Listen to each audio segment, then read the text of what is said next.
వైఖరి వల్ల ఆయన పైశాచికానందం కోసం చేస్తున్న ఒక వికృతమైన కార్యక్రమం వల్ల వాళ్ళు కూడా ఇబ్బంది పడే పరిస్థితి.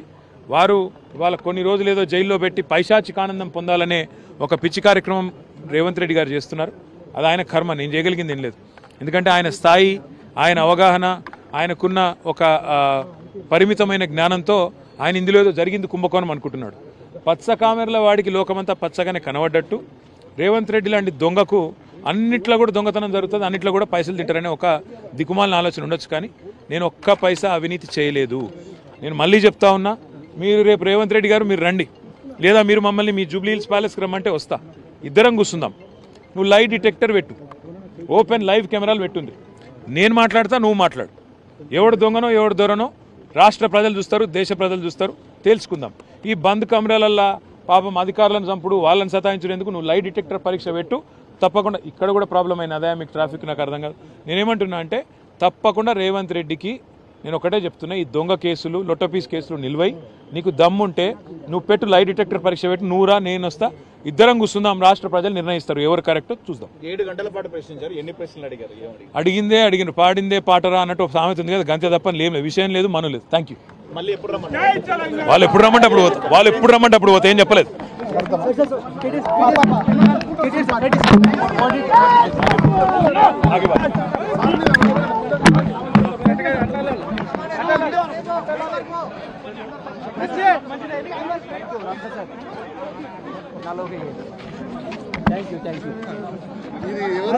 జై తెలంగాణ, జై రామన్న.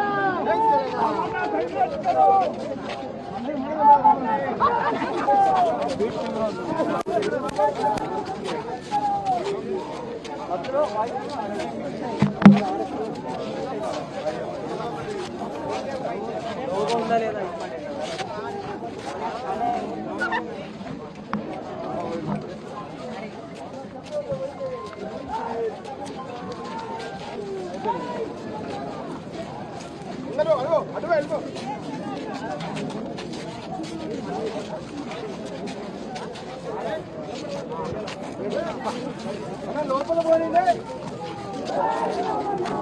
దగ్గర రాకు బిల్లు ట్రాన్స్ఫర్ క్యాన్సర్ సర్కార్ కూడా పైకి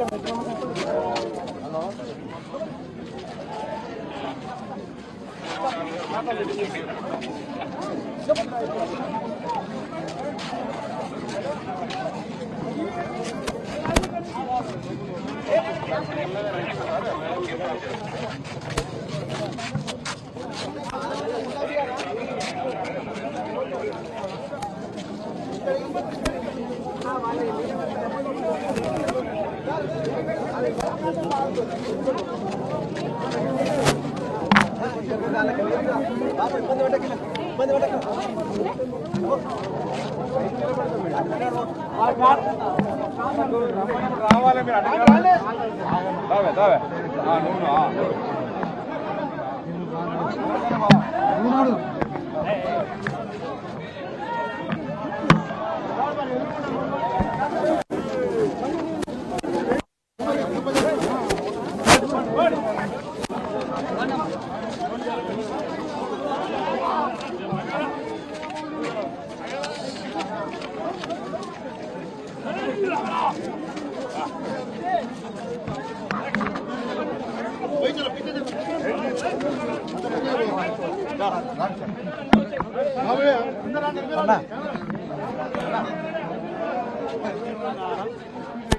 అన్నా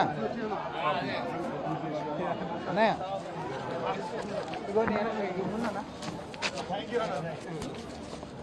లోపలికి వచ్చినా